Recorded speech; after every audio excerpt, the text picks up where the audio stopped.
Bismillahirrahmanirrahim. Assalamualaikum warahmatullahi wabarakatuh. Waalaikumsalam warahmatullahi wabarakatuh.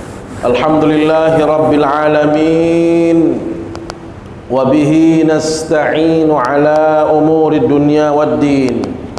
Wassalatu wassalamu ala ashrafil anbiya'i wal mursalin, Sayyidina wa habibina wa syafi'ina wa maulana Muhammad wa ala alihi wa sahbihi ajma'in, amma ba'du. Yang kita hormati Bapak Kabid yang hadir bersama kita pada kesempatan yang mulia ini, para hadirin hadirat keluarga besar Dinas PU Provinsi Nusa Tenggara Barat yang kami muliakan. Alhamdulillah, summal hamdulillah, summal hamdulillah. Segala puji bagi Allah Subhanahu wa taala yang terus menerus menganugerahkan kepada kita dari satu nikmat ke nikmat berikutnya. Alhamdulillah, kita tidak berhenti untuk terus mendapatkan nikmat Allah.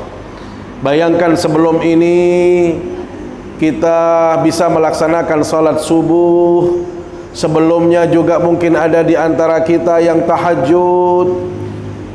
Begitu kita bangun dari tidur kita, sebagai bentuk atau wujud syukur kita, kita langsung mengucapkan doa, Alhamdulillah alladzi ahyana ba'dama amatana wa ilaihin nusyur. Maha suci Allah Subhanahu wa taala, segala puji bagi Allah yang telah menghidupkan kami kembali. Saya ingin bertanya Bapak Ibu, tadi begitu bangun tidur ada yang ingat doanya? Ada yang langsung begitu bangun baca doanya? Ada. Berapa orang yang ingat? Bapak-bapak yang hadir, mohon maaf, begitu bangun tadi baca doa apa tidak? Alhamdulillah. Ternyata bapak-bapaknya lebih banyak yang baca doa. Alhamdulillah. Kenapa kita harus mengucapkan segala puji bagi Allah Subhanahu wa taala? Karena tidur itu juga nikmat. Bangun tidur itu juga nikmat. Bayangkan kalau ada di antara kita yang sampai saat ini belum bangun-bangun, dibangunin tidak bisa-bisa juga, maka tinggal kita sebarkan surat Inna lillahi wa inna ilaihi raji'un. Maka bangunnya kita dari tidur, kemudian kita bergegas untuk wudhu, salat dan lain sebagainya, termasuk hadir ke sini, ini adalah merupakan nikmat yang terus kita dapatkan dari Allah Subhanahu wa taala. Pantas kiranya Allah Subhanahu wa taala memohon, meminta kepada kita untuk merenung. Wa in ta'uddu ni'matallahi la tuhsuha. Coba engkau hitung, kata Allah, berapa nikmat yang sudah aku berikan kepadamu. Kalau kita hitung-hitung Pak Kabid, berapa kilo beras yang sudah kita makan sampai detik ini Pak Bukran ya? Berapa drim air yang sudah kita minum? Mungkin sudah kita lupa berapa jumlahnya. Sehingga Allah tegaskan la tuhsuha, Anda tidak mungkin mampu menghitungnya, Anda tidak mungkin mampu untuk mencoba menguraikan nikmat-nikmat yang sudah aku berikan kepadamu.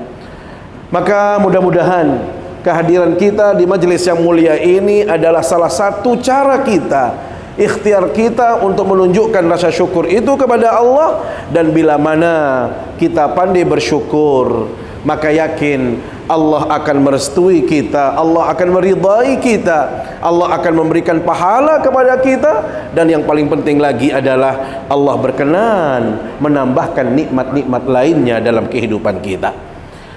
Salawat serta salam selalu kita sampaikan ke hadapan baginda Rasulullah sallallahu alaihi wasallam.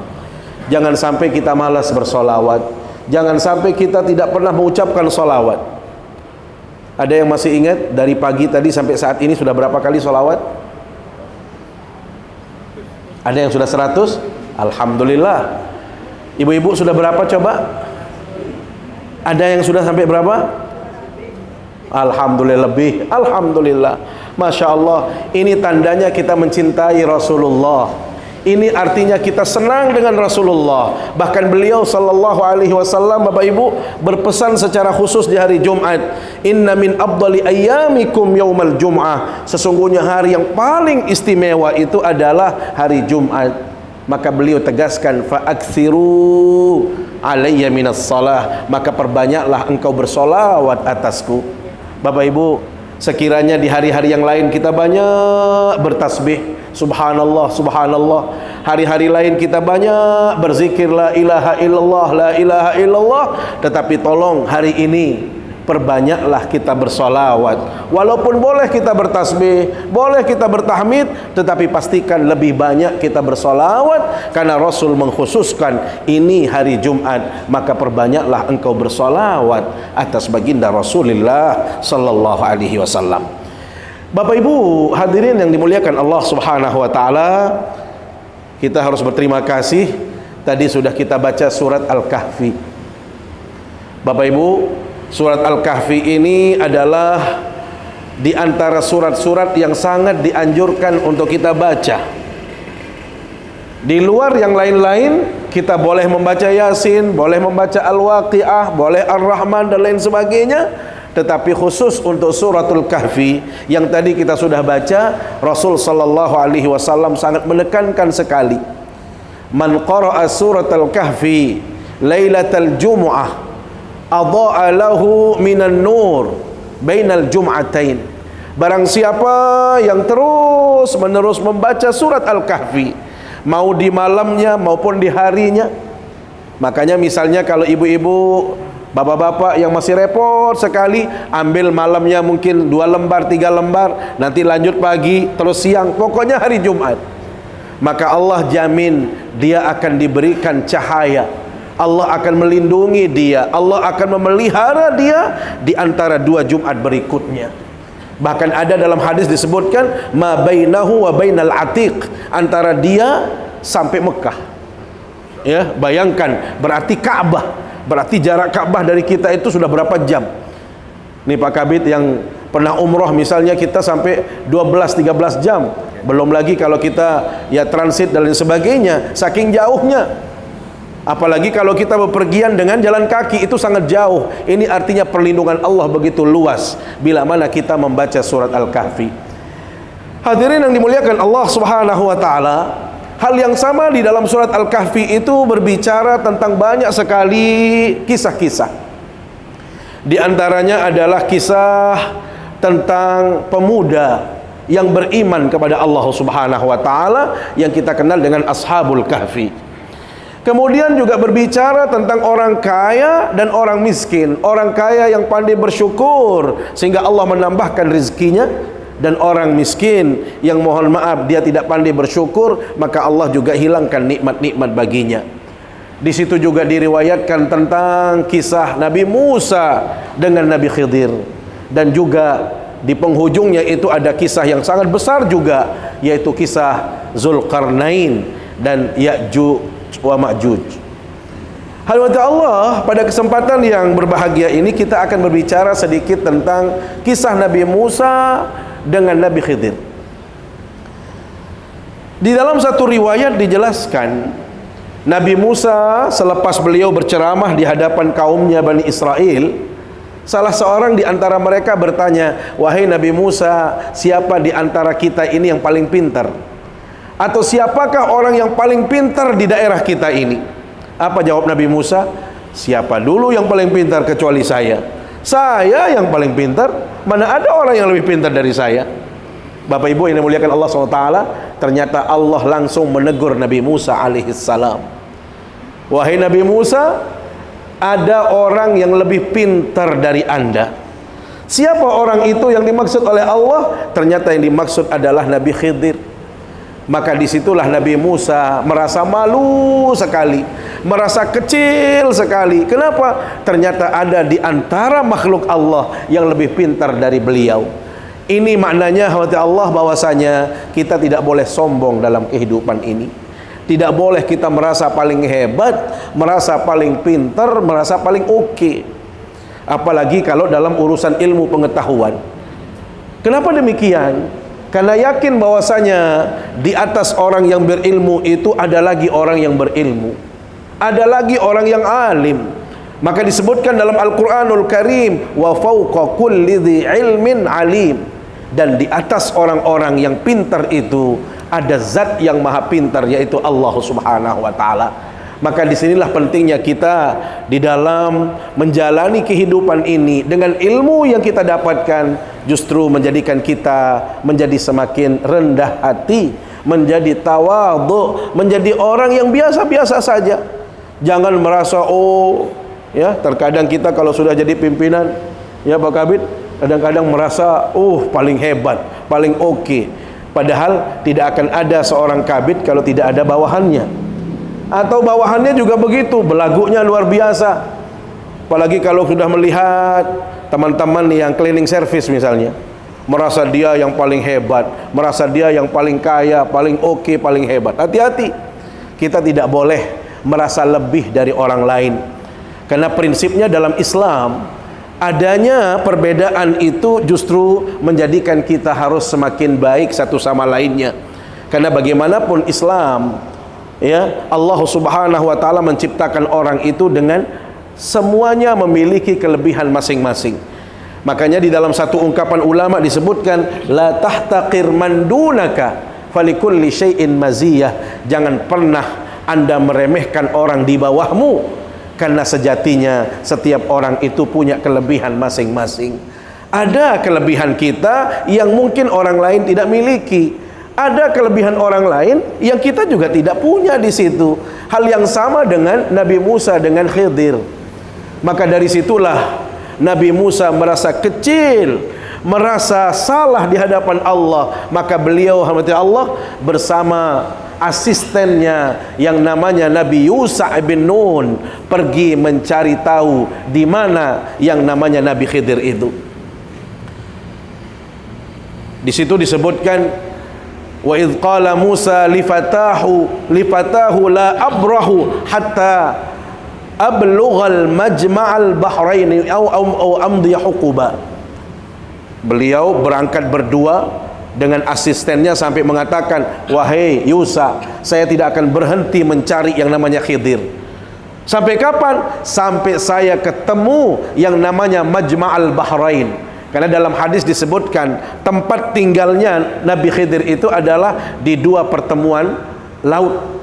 Jadi ada dua pertemuan laut di situ, disitulah tinggalnya atau tempat adanya Nabi Khidir.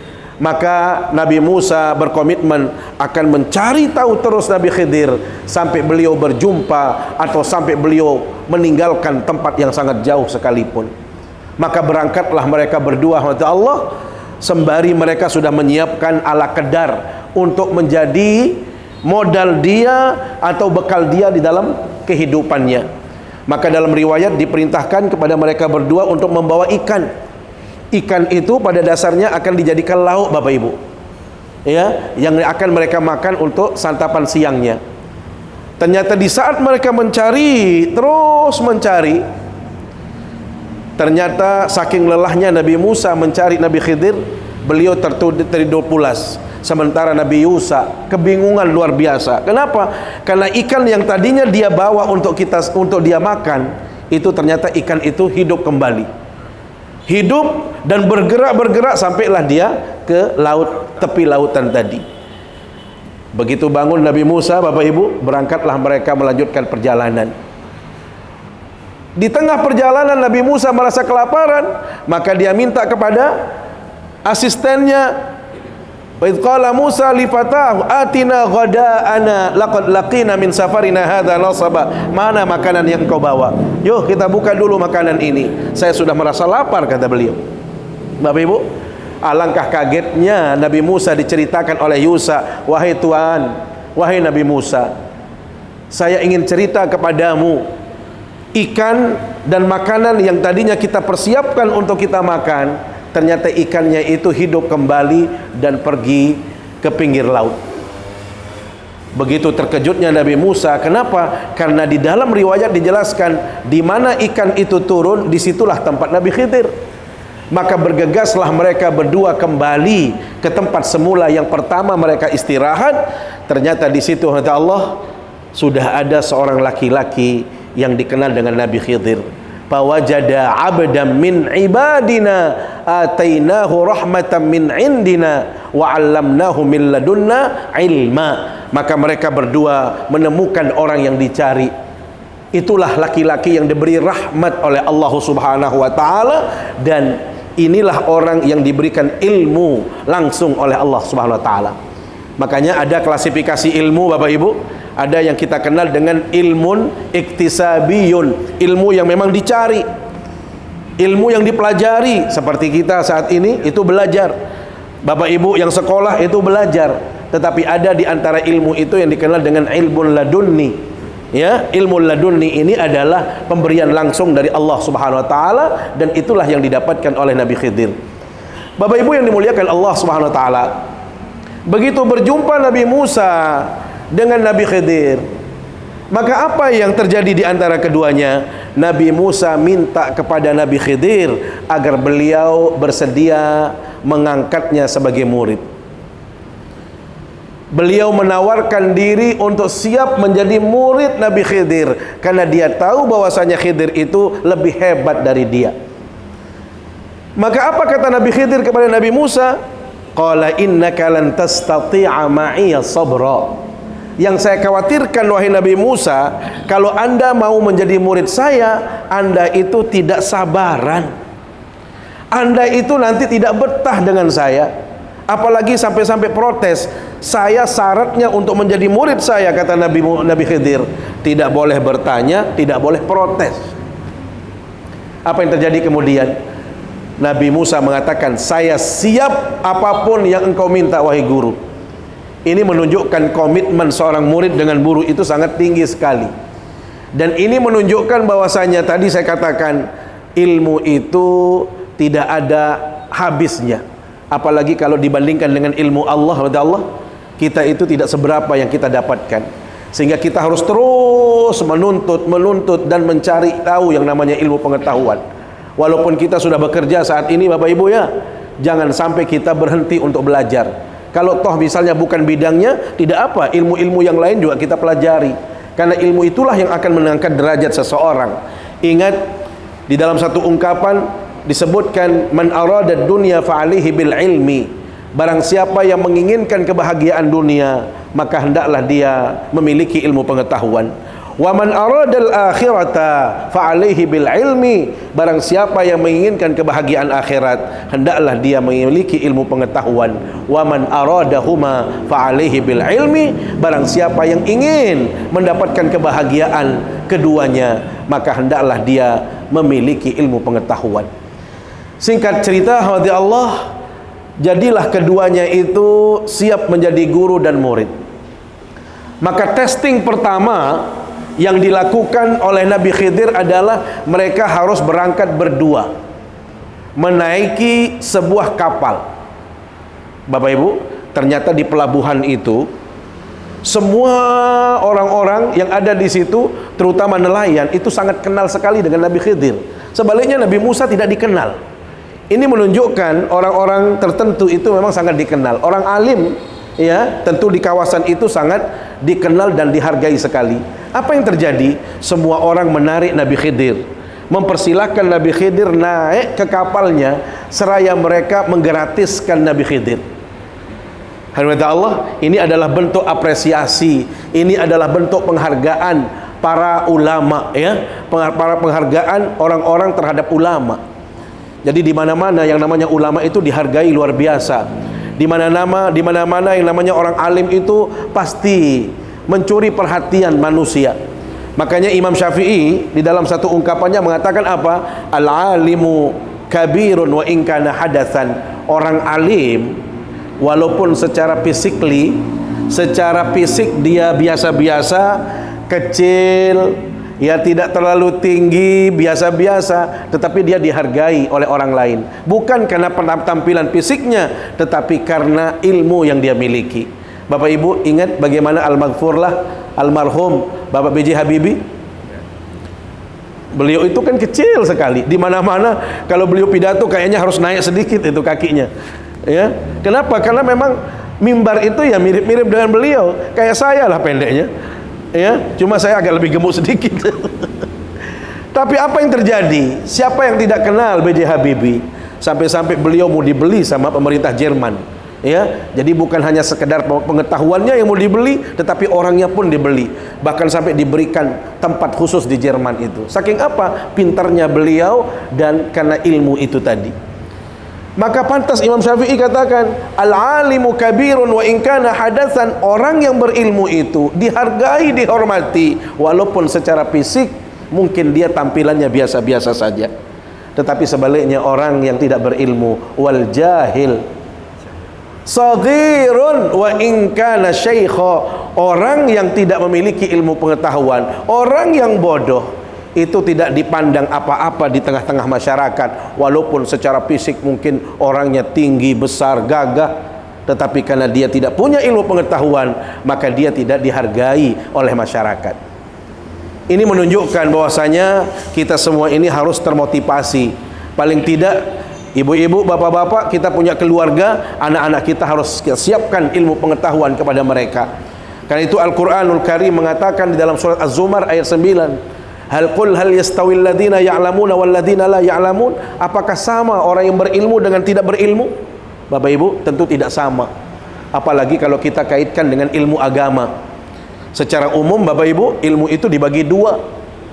Ada ilmu yang sifatnya fardu ain, ada ilmu yang sifatnya fardu kifayah. Kalau sudah berbicara ilmu yang fardu ain, itu lebih kepada kaitannya dengan agama kita. Bagaimana kita sholat, bagaimana kita wudu, bagaimana kita menghilangkan najis. Itu semua harus kita pahami dan sifatnya wajib itu. Jadi nggak bisa toleransi, tidak bisa ditawar-tawar. Bapak Ibu, kalau sudah urusan najis, bagaimana cara kita wudu, bagaimana kita sholat yang benar, bagaimana puasa yang benar, itu wajib ain. Setiap kita wajib mempelajarinya. Maka hal yang demikian tidak bisa hanya sekedar belajar, tetapi harus benar-benar kita paham. Ya, beda halnya dengan ilmu yang saat ini bapak-bapak tekuni atau ibu-ibu. Kalau ilmu administrasi, ilmu manajemen dan lain sebagainya, itu sifatnya fardu kifayah. Jadi mau bisa tidak bisa, kita tidak ada dosanya. Tetapi kalau ibu-ibu, ya, apalagi sekarang ini kita ini kalau sudah mantenan, mohon maaf, beda dengan negara-negara lain seperti Malaysia, Brunei misalnya. Ada Catin ya, Catin. Ada kursus calon pengantin. Kalau kita itu tidak ada kursusnya, hanya sekedar sudah lewat-lewat saja. Kalau di sana itu harus. Makanya saya bilang perlu diadakan di Indonesia. Kenapa? Ya paling tidak itu adalah jalan kita berikan ruang bagi para dai-dai, para tuan guru kita. Di sana kalau nggak dapat sertifikat lulus menjadi calon pengantin, nggak boleh menikah. Ya, walaupun sudah kerja di PU, nggak boleh menikah. Kenapa? Nggak ada sertifikat untuk menikah. Sertifikat menikah itu kapan didapatkan? Kalau dia sudah lulus fikih nikah, ya, tahu tentang bagaimana mandi besar, mandi junub tadi bisa, cara wuduknya sudah lulus, cara mengenal haid, membersihkan haid dan lain sebagainya sudah lulus, termasuk nanti fikih yang terkait dengan keluarga. Kita ada seperti itu apa tidak? Nggak ada. Nah ini yang membuat kadang-kadang kita kebablasan. Anak-anak kita tidak tahu. Bahkan yang ironis sekali, kadang-kadang masih SMP, SMA sudah menikah. Ya, yang terjadi kemudian adalah pernikahan dini. Bagaimana mau berbicara tentang fikih? Ya, usia saja belum siap untuk menikah.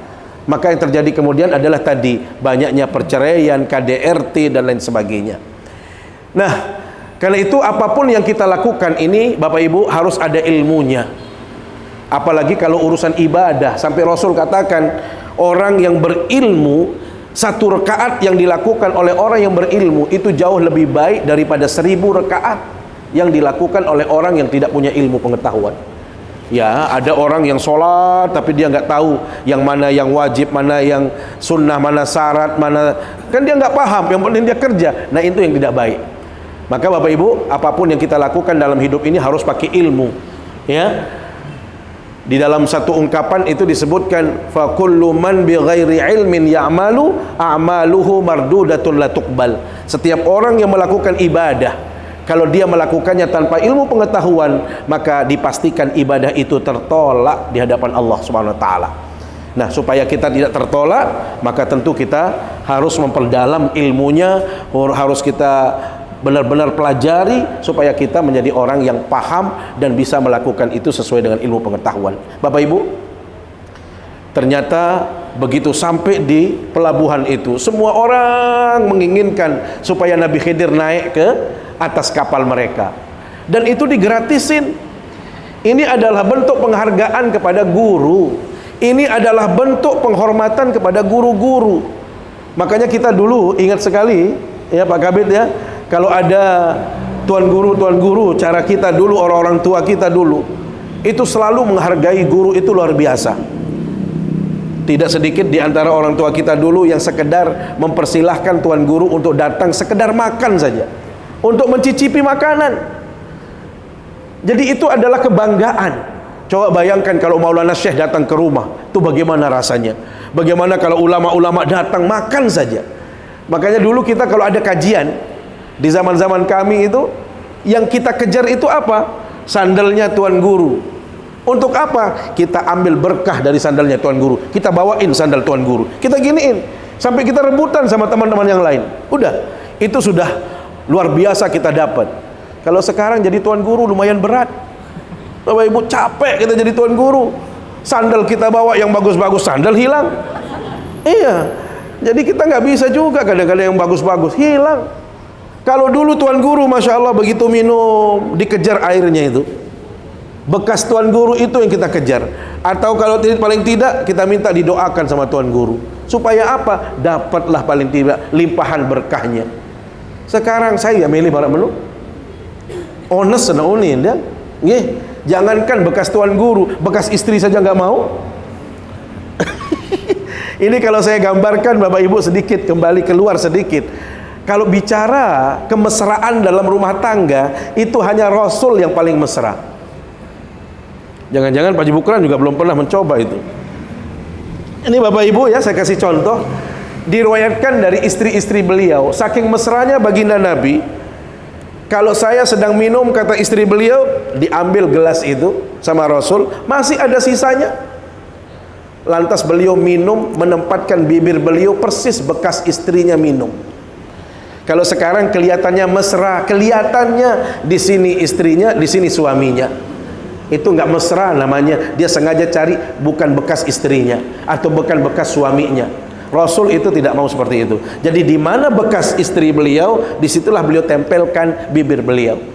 Sampai di dalam riwayat dijelaskan, kami sedang makan daging, di situ ada tulangnya, diambil sama Rasul, dilanjutkan, mana bekas saya itu, beliau makan. Lamun cari itu jambe, ones menaunin, dapat yo ni, ones sidel ni ni. Tidak ada seperti itu di zaman Rasul. Bapak Ibu, saking mesranya baginda Nabi sallallahu alaihi wasallam, kana yattaqi'u fi hijriha wa huwa yaqra'ul Qur'an. Kalau dia duduk-duduk seperti ini, baginda Nabi itu saking manjanya, langsung dia tidur di sininya para istri beliau. Kemudian apa? Sambil baca Quran, baca Quran. Ibu-ibu pernah melihat suaminya kayak gitu? Pernah melakukan seperti itu? Sambil baca di sini. Kira-kira kalau ada suami di sininya terus baca Quran, senang apa enggak, Bu? Senang apa enggak? Senang, tapi kita nggak pernah melakukan itu. Yang terjadi kemudian ya, jangan-jangan main HP juga nggak berani dibuka di situ dekat-dekat. Ya, agak menjauh dari istri. Subhanallah, ini adalah cara Rasul. Maka subhanallah, ilmu pengetahuan itu menjadi sangat penting, dan itulah standar orang dimuliakan. Maka saya teringat Nabi Khidir, subhanallah, ditarik-tarik. Sebaliknya Nabi Musa tidak ada yang menghiraukan beliau. Nabi Khidir apa? Mereka ingin tempat dia dapat berkah dengan hadirnya orang alim. Bapak Ibu yang dimuliakan Allah SWT, mulailah mereka berdua berangkat naik kapal. Itu termaktub dalam surat Al-Kahfi ayat 68. Fantalaqa, mereka berdua naik, hatta idza bala fantalaqa hatta fantalaqa, mereka berdua naik. Idza raqiba fis safinati kharaqaha, begitu mereka berdua dan yang lainnya sudah naik ke atas kapal, kharaqaha, Nabi Khidir itu membolongi kapal tadi. Ternyata Nabi Musa sudah janji tadi mau menjadi murid. Jadi murid Nabi Khidir itu harus sabar, tidak boleh protes, tidak boleh nanya. Nabi Musa melihat Nabi Khidir membolongi kapal tadi. Apa kata Nabi Musa? Qala akharaqtaha litughriqa ahlaha. Ini mah aneh-aneh saja ini. Kenapa Anda bolongi ini kapal? Anda mau ceburin kami semua ini? Kita akan tenggelam semua kalau Anda bolongin kapal ini. Apa kata Nabi Khidir? Satu, belum lulus Anda ini. Saya sudah katakan dari awal, jangan nanya, jangan protes. Tetapi Anda masih saja nanya, masih protes. Apa kata Nabi Musa? Kalau begitu saya berhenti protes. Dah, saya siap jadi murid yang baik. Walhasil begitu sampai di di daratan, mereka berdua jalan. فانطلقا حتى إذا لقيا غلاما فقتله. Begitu mereka berdua jalan, dilihat ada anak-anak sedang main. Ada yang mengatakan pemuda sedang main. Oleh Nabi Khidir diapain? Diambil anak itu, dipegang kepalanya, dipenggal sama Nabi Khidir. Alangkah terkejutnya Nabi Musa. Aqatalta nafsan zakiyatan bighairi nafs? Kok aneh lagi Anda ini wahai guru? Kenapa Anda membunuh orang yang tidak berdosa? Ini adalah kekeliruan besar, salah besar seperti itu. Apa kata Nabi Khidir? Ini sudah, Anda ini tidak boleh jadi murid. Sudah saya bilang tidak boleh protes, tidak boleh nanya. Ternyata Anda masih bertanya juga. Akhirnya apa kata Nabi Musa? Sudah, terakhir saya nanya. Kalau saya nanya lagi, berhenti sudah kita jadi guru dan murid. Sudah, kita berpisah kalau begitu. Walhasil Bapak Ibu, mereka berangkat lagi masuk ke satu kampung. Pantalaqa hatta idza ataya ahla qaryatin. Mereka masuk ke satu kampung. Fastat'ama ahlaha. Mereka minta supaya dapat makan. Ternyata tidak ada orang yang menghiraukannya. Oleh Nabi Khidir, di situ ada rumah yang sangat riot sekali yang sudah mau rusak. Ya. Oleh Nabi Khidir diperbaiki. Apa kata Nabi Musa? Ini aneh lagi ini. Masa rumah sudah rusak? Seharusnya dirusak saja itu. Nggak perlu diperbaiki. Dan nggak perlu kalau memang dia mau, ya suruh orang lain untuk memperbaiki. Kenapa harus Nabi? Kenapa harus Khidir yang memperbaiki? Protes lagi Nabi Musa kepada Nabi Khidir. Maka apa kata Nabi Khidir? Sudah kalau begitu berhenti jadi murid saya. Hadza firaqu baini wa bainik. Ini pisah sudah kita. Ini waktunya kita berpisah. Tetapi sebelum itu dijelaskan oleh Nabi Khidir apa yang menjadi penyebab beliau melakukan itu. Bapak Ibu, ini adalah kelebihan Nabi Khidir yang Allah berikan keistimewaan kepadanya, di mana beliau mengetahui sesuatu yang tidak diketahui oleh Nabi Musa. Beliau mendapatkan ilmu ghaib langsung dari Allah SWT, sehingga apa yang dilakukan itu bukan dari pribadi beliau sendiri, tetapi itu adalah pemberitahuan dari Allah SWT. Mengapa beliau melubangi perahu tadi Bapak Ibu? Beliau menjawab, saya melubangi perahu ini karena kita tahu di depan itu ada penguasa yang zalim, yang setiap kapal-kapal yang bagus-bagus, yang baik-baik lewat pasti akan diambil, dan itu akan disita dan orang-orangnya akan dikeluarkan. Maka sengaja saya rusak itu perahu supaya perahu ini bisa jalan dan tidak diambil oleh penguasa yang zalim itu. Yang kedua kata beliau, kenapa anak itu harus saya bunuh? Ternyata anak ini berbeda dengan orang tuanya. Orang tuanya orang yang saleh, orang yang ahli ibadah. Tetapi anak ini sebaliknya, anak yang sangat nakal dan durhaka sekali. Maka kalau dibiarkan hidup, anak ini nanti akan mencemari orang tuanya, akan mengajak orang tuanya untuk melakukan kekufuran. Maka sebelum itu kita harus bunuh dia, sehingga dia bisa mengamankan orang tuanya. Dan yang terakhir kata Nabi Khidir, kenapa tadi saya harus perbaiki rumah tadi? Ternyata rumah yang reot itu adalah milik dua anak yatim, yang di dalamnya itu ada aset yang mereka miliki, sehingga kalau kita sudah perbaiki, maka paling tidak dia ada tempat berteduh, ada tempat berlindung, dan aset yang mereka miliki di bawah itu akan aman, tidak akan diambil oleh orang lain. Bapak Ibu yang dimuliakan Allah SWT, inilah kisah yang terjadi di antara Nabi Khidir dengan Nabi Musa. Maka perbedaan para ulama banyak yang berbeda pandangan. Kalau begitu siapa yang lebih pintar antara Nabi Khidir dengan Nabi Musa? Karena tadi Nabi Khidir, Nabi Musa mengatakan saya paling pintar. Ulama mengatakan dua-duanya pintar, karena satu sama lainnya itu saling menutupi. Ilmunya Nabi Musa tidak dimiliki oleh Nabi Khidir, ilmunya Nabi Khidir pun tidak dimiliki oleh Nabi Musa, sehingga tidak ada satupun di antara keduanya yang lebih daripada yang lain. Yang kedua, Nabi Khidir itu siapa? Ada yang mengatakan itu adalah keturunan Nabi Adam, ada yang mengatakan itu adalah keturunan dari Qabil, ya. Tetapi prinsipnya beliau itu adalah salah satu di antara makhluk Allah SWT yang memang dijadikan oleh Allah untuk menjadi pelajaran. Yang ketiga, Allah kaitannya apakah beliau masih hidup atau tidak. Karena ada sebagian orang yang mengatakan masih hidup, terutama para sufi itu meyakini orangnya masih hidup. Kita katakan setiap generasi sebelum baginda Nabi itu sudah meninggal dunia, ya. Jadi tidak ada satupun yang tersisa. Karena itu yang disebutkan dalam Al-Quran, wa ma ja'alna li basyarin min qablikal khuld, kami tidak menjadikan satu orang pun di antara generasi-generasi sebelumnya yang masih hidup. Nah, Khidir itu sendiri artinya hijau, Bapak Ibu, ya. Apa maknanya? Jadi ternyata di mana beliau singgah, di mana beliau duduk, dalam riwayat dijelaskan, maka tempat itu akan menjadi subur, tempat itu akan mendatangkan kebaikan. Inilah kira-kira yang bisa saya sampaikan kaitannya dengan surat Al-Kahfi, tepatnya yang berkaitan dengan kisah Nabi Musa dan Nabi Khidir. Paling tidak kita bisa mengambil pelajaran yang sangat banyak sekali. Yang pertama, pentingnya memiliki ilmu pengetahuan. Yang kedua, kita tidak boleh sombong dalam hidup ini sepintar apapun kita. Dan yang ketiga, pentingnya kita tawadhu dan menghormati orang-orang yang memiliki ilmu pengetahuan.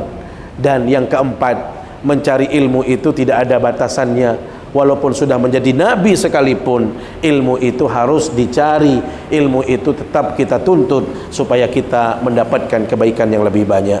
Demikian yang dapat kami sampaikan. Terima kasih atas segala perhatiannya dan mohon maaf bila ada hal-hal yang kurang berkenan dari penjelasan ini. Mari kita akhiri dengan bermunajat, berdoa kepada Allah Subhanahu wa taala. A'udzubillahi minasyaitonir rajim. Bismillahirrahmanirrahim.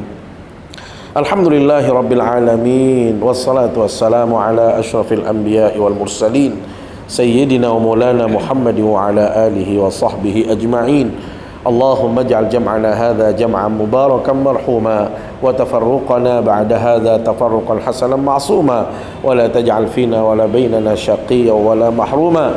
Allahumma inna nas'aluka ilman nafi'a, Allahumma inna nas'aluka ilman nafi'a, Allahumma inna nas'aluka ilman nafi'a wa amalan mutaqabbala wa rizqan halalan tayyiba wasi'an fid din wad dunya wal akhirah. Allahumma la tada' lana fi majlisina hadha dhanban illa ghafartah wa la hamman illa farajtah wa la karban illa kashaftah wa la dhallan illa hadaitah wa la musafiran illa sallamtah wa la talibal ilmi illa 'allamtah wa la mayyitan illa رحمته ولا مريضا إلا شفيته ولا حاجة من حوائج الدنيا والآخرة إلا قضيتها ويسرتها يا رب العالمين. ربنا هب لنا من أزواجنا وذرياتنا قرة أعين واجعلنا للمتقين إماما. ربنا آتنا في الدنيا حسنة وفي الآخرة حسنة وقنا عذاب النار. وصلى الله على سيدنا محمد وعلى آله وصحبه أجمعين. سبحان ربك رب العزة عما يصفون وسلام على المرسلين والحمد لله rabbil alamin. Subhanakallahumma bihamdika asyhadu an la ilaha illa anta astaghfiruka wa atubu ilaik. Wassalamu alaikum warahmatullahi wabarakatuh.